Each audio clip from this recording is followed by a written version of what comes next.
आपको पहला ऑर्डर मिला, अगर मैं बात करूँ तो?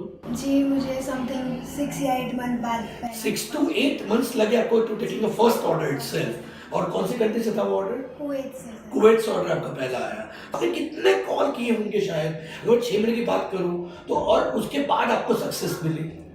सर कम से कम 1000 जैसे तो कॉलिंग हुई। My God, it's good.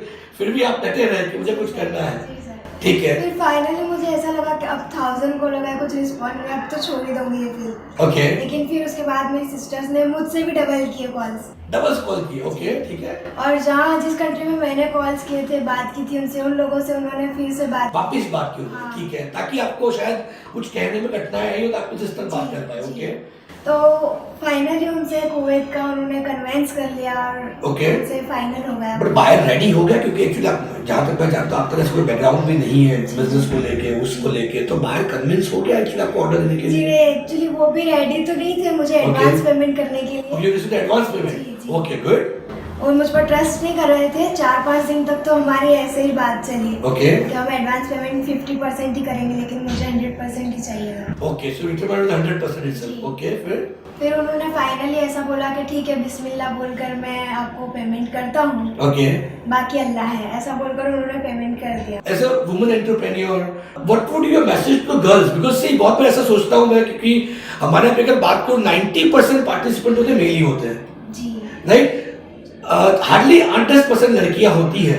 तो आपको क्या लग रहा है, लड़कियों के लिए सच में ये एक्सपोर्ट का बिजनेस है? जी। क्या मान रहे हो आप? मुझे ऐसा कैसे कह सकते हो कि लड़कियों के लिए भी काम का है ये? ये लड़कियों के लिए ही ज्यादा काम का है। Oh wow, good good to know this.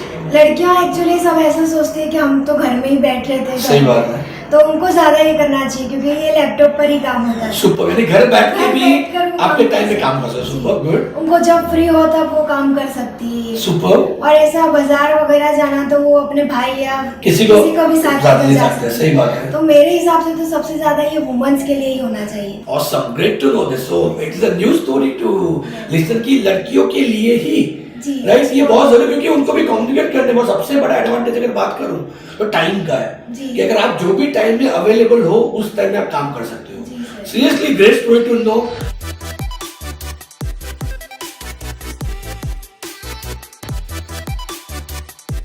So hello everyone, आज हमारे पास ऐसे एंटरप्रेन्योर्स हैं, ऐसे एग्जिमप्रेन्योर हैं जो एक्सपोर्ट इंपोर्ट इंडस्ट्री के अंदर बहुत छोटी सी उम्र में कदम रखा and he has got the success and his name is Amar Pahadwala. ऐसा अगर हम लोग बोले कि he is the youngest exporter तो कुछ गलत नहीं होगा, because he is having the age of just 17. Just tell us about yourself, your family background and your business background, what you are doing. I have a business family, so we've been in the luggage industry for the past 25 years. Okay. So my father and everyone has a vast experience in that field. How you have thought of 16 साल की उम्र में business के साथ जुड़ना? It was your decision or from the father mother that they have guided you? No. It was my decision, to be honest. Okay.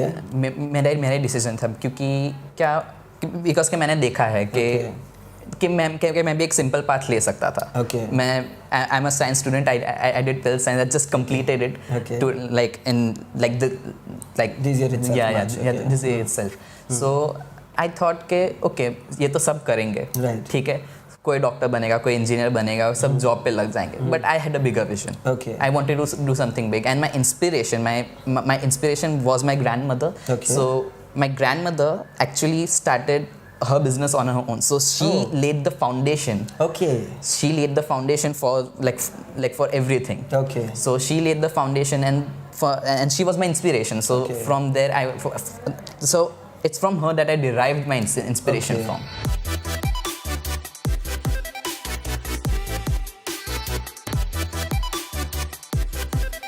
फिर first shipment में तो मैंने लॉस किया था। Okay, you made a loss. या तो डर नहीं लगा कि यार एक्सपोर्ट करने से लॉस हो जाता है? नहीं, डर तो था मेरे को। मैं फर्स्ट शिपमेंट करके स्टॉप हो जाने वाला। और मैं जान सकता हूँ कितना, अगर बताना चाहो कितना लॉस किया होगा? अराउंड 2 किया था। 2 लाख रुपए का लॉस किया। फिर भी आपको, क्योंकि बहुत सारा ऐसा होता है कि सर मैंने एक बार लॉस कर दिया तो सर अब तो मैं एक्सपोर्ट करने के लिए लायक नहीं हूँ। नहीं, मैं आपको ऐसा डर नहीं लगा कि 2 लाख डर लगा था और मैंने नहीं बोल दिया था कि मैं एक्सपोर्ट नहीं करूँगा? Okay good. But my dad wants कि नहीं तू कर। Okay. इसमें कई सारी जगह होगी, तू 1 या 2 बार करेगा, एक्सपोर्ट लॉस होगा, नो इशू। ओके, बट इसमें से वे निकाल के कहाँ पे लॉस बचा सकता है तू। Super. This is a very good set of example for everyone कि कोई भी नई चीज कभी भी करते हो, it always takes time to make it profit. कोई भी नई फैक्ट्री भी लगाते हो तो 6 से 8 रुपये लगता है उसको प्रोडक्शन निकालने के अंदर, राइट? It's wonderful. सो फिर आपने कैसे रटे रहे उसके अंदर?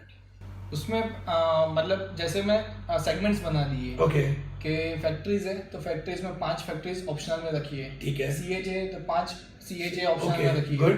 फिर उन सब से मैं कोटेशन मंगवाता था, ठीक है। और फिर उनमें से मैं देखता था कि भाई किसके चार्जेस कौन से कम है। ओके, और अकॉर्डिंगली आप चूज करते थे? अकॉर्डिंगली चूज करता था।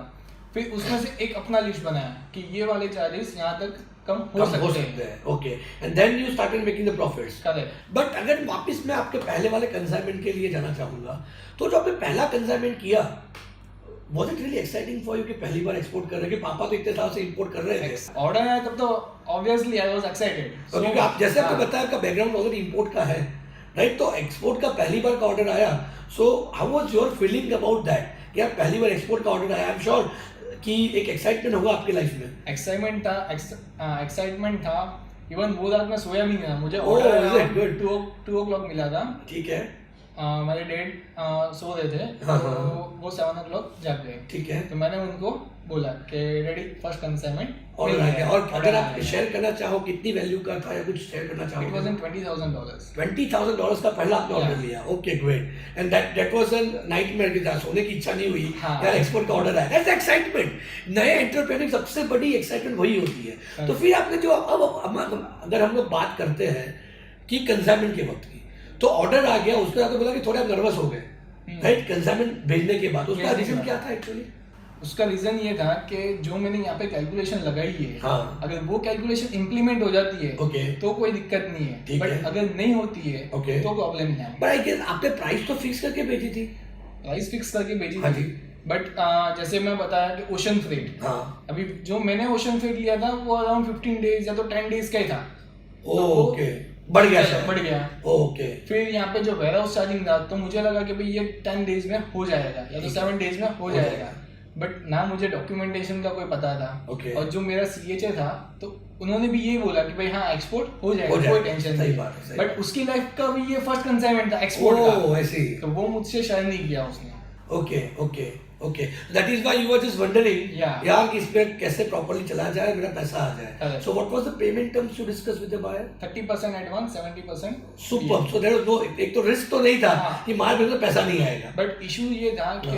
मुझे कुछ भी नहीं पता था नहीं, डॉक्यूमेंट्स we कैसे understand, होते we हैं। understand that, because तो नए एंटरप्रेन्योर की सबसे बड़ी चैलेंज होती है कि वो डॉक्यूमेंट को लेकर डरते हैं, यार कि कैसे डॉक्यूमेंट होता है। आई एम श्योर कि जैसे जैसे आपने उसको यूज करना चालू किया होगा, that is become very smooth.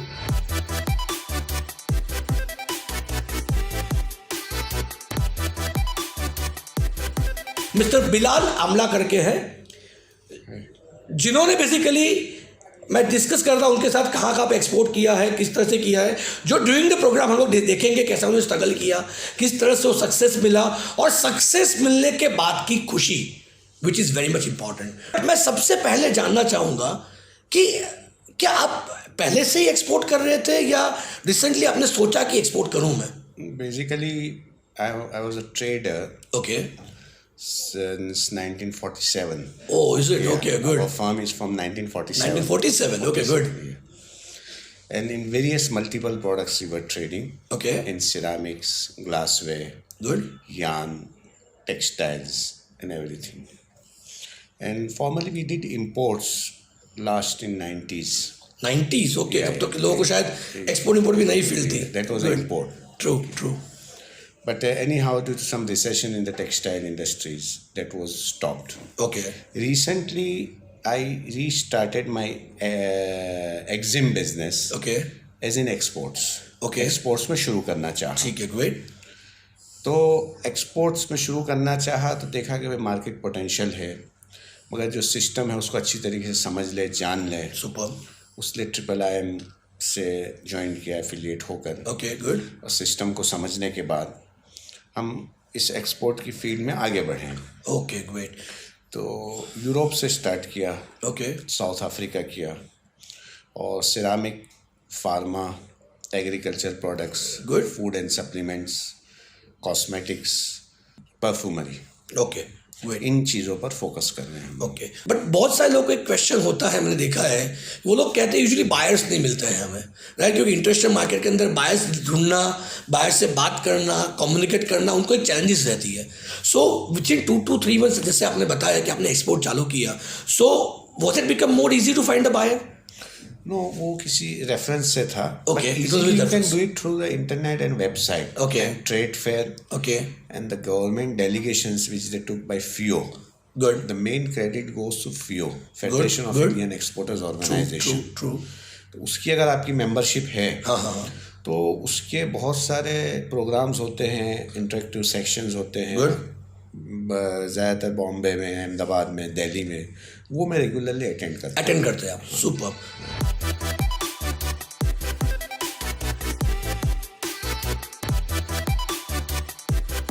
सो लोगों को एक्सपोर्ट इंपोर्ट में आना चाहिए, नहीं चाहिए? आपका पूरा बैकग्राउंड अलग है, अब computer engineering, father government servant, उसके बाद एक्सपोर्ट में आए, लोकल बिजनेस आपने बहुत सारे ट्राई किए, और अब आप एक्सपोर्ट में सक्सेसफुल एक्सपोर्टर बन चुके हो।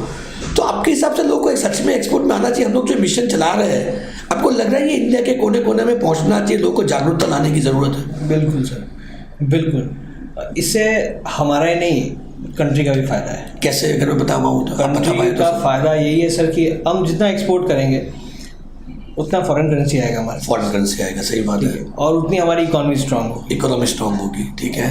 और एक्सपोर्ट करने में सरकार भी बहुत सारे बेनिफिट्स देती है, कोई छोटे मोटे नहीं, बहुत अच्छे अच्छे बेनिफिट्स मिलते हैं। बेनिफिट, सही बात। बहुत लोग तो सिर्फ बेनिफिट्स में ही काम कर रहे हैं, बेनिफिट्स पे काम करते, सही बात है। तो सरकार भी बहुत सपोर्ट करती है, इसलिए लोगों को आना चाहिए और करना चाहिए। और अब देश का फायदा हो रहा है, हम सब बॉर्डर पर नहीं लड़ सकते जाके, सही बात। अगर हम फायदा कर सकते हैं तो we should do it. So indirectly they are called economical soldiers. अगर मैं उसको अच्छा वर्ड दूं तो will be called as economical soldiers, क्योंकि मैं बहुत बार कहता हूं, देश की सेवा करनी है तो सिर्फ बंदूक लेके बॉर्डर पे जाओ, नारे लगाओ, वही देश की सेवा नहीं है।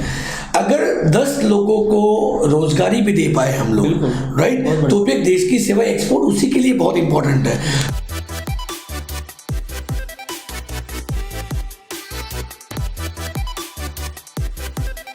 मेजोरिटी के पार्टिसिपेंट हमारे होते हैं, वो पहले स्टेप में ये कहते हैं कि अभी नहीं हो पा रहा है, कुछ नहीं हो रहा है। तो आपको ये पहला स्टेप लेने के लिए क्या क्या एफर्ट लगाए आपने?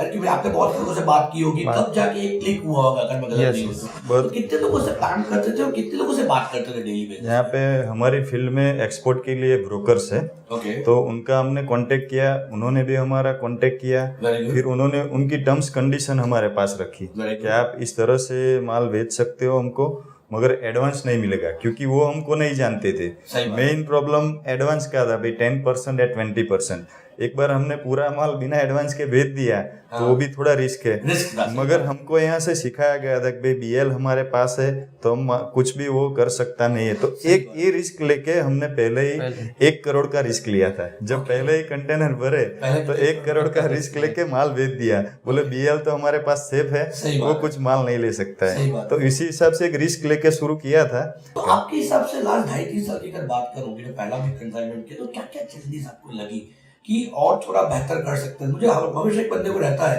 कि आज मैं चाहे 250 कंटेनर, मेरी कैपेसिटी 500 कंटेनर करने की थी और मैं कर ही सकता हूँ। तो आपके हिसाब से ऐसे यंग एंटरप्रेन्योर जो एक्सपोर्टर्स हमारे हैं, उनको आपके हिसाब से क्या क्या चैलेंजेस आपको लगी, जो ऐसे एंटरप्रेन्योर जो पहली बार कर रहे हैं उनको ध्यान देनी चाहिए?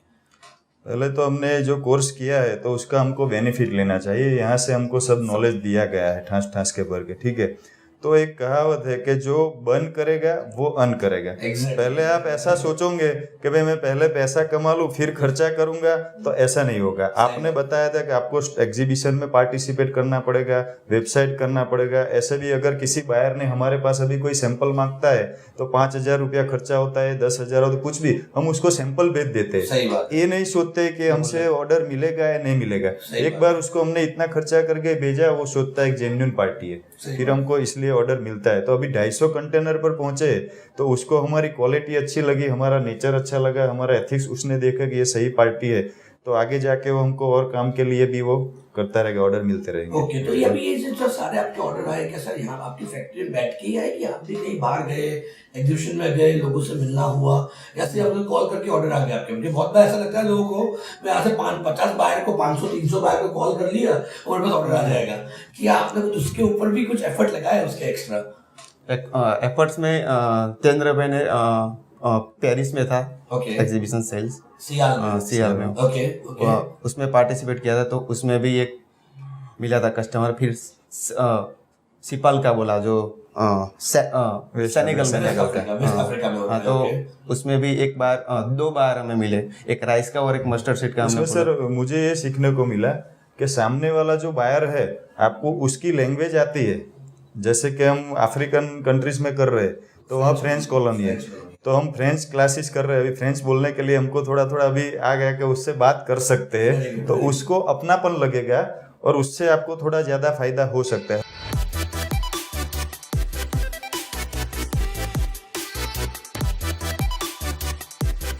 तो हमने अपना प्रोडक्ट सिलेक्ट किया, उसके बाद उस पे लगे रहे। तो करीबन वो प्रोडक्ट को हमको अचीव करने में 2 से 2.5 साल लगे कि वो प्रोडक्ट के बारे में इतना नॉलेज कि हमको कोई भी चीज़ समझ में आए।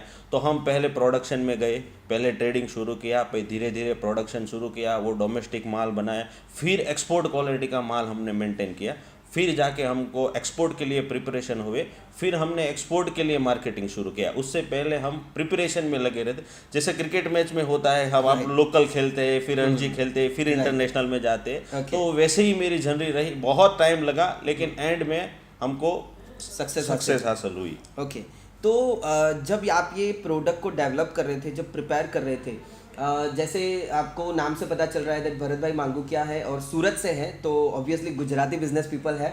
और जैसे गुजरात में कहा जाता है कि अगर आपको किसी भी बिजनेस में सक्सेस हासिल करनी है तो कम से कम आपको 1000 दिन उस बिजनेस को देने पड़ते हैं। So it is almost near about 3 years of time. तो अगर आपका ये जो सोच था, कहीं ये 3 साल 2.5 साल की जर्नी में आपको कहीं पे ऐसा डीमोटिवेशन या ऐसा डिप्रेशन ऐसा कुछ नहीं हुआ कि शायद मुझे सक्सेस हासिल नहीं हो सकेगी, ये बिजनेस में मुझे कुछ नहीं मिलेगा, ऐसा कोई पड़ाव आया था बीच में? बहुत बार ऐसा आता है कि हम मार्केटिंग करते, बायर मिल जाते हैं, बायर से बातचीत करते हैं, लेकिन बायर कन्विंस नहीं होता, तो कभी कभी डीमोरल हो जाते हैं। तो इसी प्रॉब्लम के सॉल्यूशन के लिए हमने अपना डोमेस्टिक लेवल सेटअप कर दिया हुआ था कि अगर वो नहीं जाते हैं तो डोमेस्टिक लेवल में थोड़ा थोड़ा प्रोडक्ट सेल करके हमारी इनकम शुरू रहे। तो वो इनकम शुरू रही हमारी। इसके लिए हमको इतना वो नहीं हुआ कि चलो नहीं हो रहा है। लोगों को क्या होता है कि एक्सपोर्ट शुरू करते हैं, इनकम बंद हो जाती है, कभी 1-1.5 साल नहीं होता है, तो वो लोग डीमोरल हो जाते हैं कि साला नहीं होगा क्या होगा। तो वो सिचुएशन का सॉल्यूशन के लिए हमने ये निकाला रास्ता कि भाई हम डोमेस्टिक में थोड़ा बहुत काम करेंगे। तो वो से हमारा खर्चा निकल जाता था, तो हमको ये बैकअप मिल जाता था कि चलो आज नहीं तो कल होगा। क्योंकि कभी कभी बायर क्या करता है, वेट एंड वॉच करता है कि आज से हमने 2015-16 में जो बायर के साथ बातचीत किए हुआ था वो आज हमारा कस्टमर है। वो 2-2.5 साल हमको देखता है। कोई भी बायर हो, उसको एडवांस देना हो या कुछ भी करना हो, तो वो पहले कंपनी की रेपुटेशन देखता है। तो हम बताते हैं कि हमने 2015 में ही कंपनी शुरू की है और 2016 में वो बायर खरीदेगा नहीं। जब हमारा 3-4-5 साल का कुछ हिस्ट्री होगा तब जाके वो थोड़ा बहुत हमको ट्रस्ट कर, क्योंकि बड़े छोटे छोटे ऑर्डर मिल जाते हैं, उससे कुछ काम नहीं होता। अगर आपको बड़ा ऑर्डर और बड़ा काम करना है तो वो वेट एंड वॉच करते हैं भाई ये कंपनी क्या कर रही है, 2 साल बाद ये कंपनी कहाँ पे है, क्या है। तो वो ज़्यादा होके हमको 2019 में कुछ हासिल हुआ।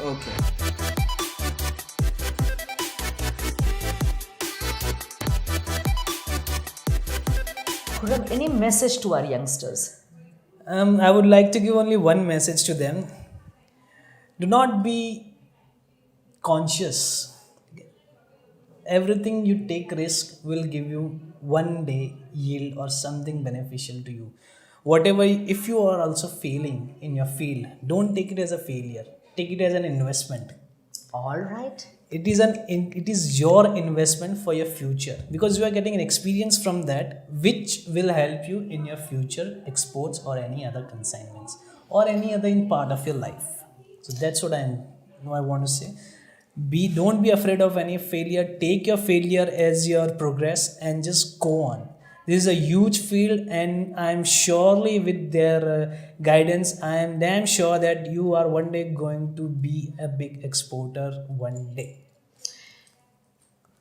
आप कॉलेज में जाते हैं, MBA पढ़ते हैं, BBA पढ़ते हैं, इंजीनियरिंग पढ़ते हैं, कोई आर्किटेक्चर पढ़ता है, फीस लगती है. So this is an investment. This fees is not seen as expense. This fees is not seen as loss. अगर आप फेल भी हुए तो काफ़ी सारी नॉलेज मिलती है, आप दोबारा एग्ज़ाम दे सकते हैं. खुर्रम हमें यही समझाना चाहते हैं कि please do not be afraid. आपका फियर फैक्टर निकाल दीजिए और आप कभी भी कहीं पर भी ज़रूरत पड़े, IIIM is always and any time with you.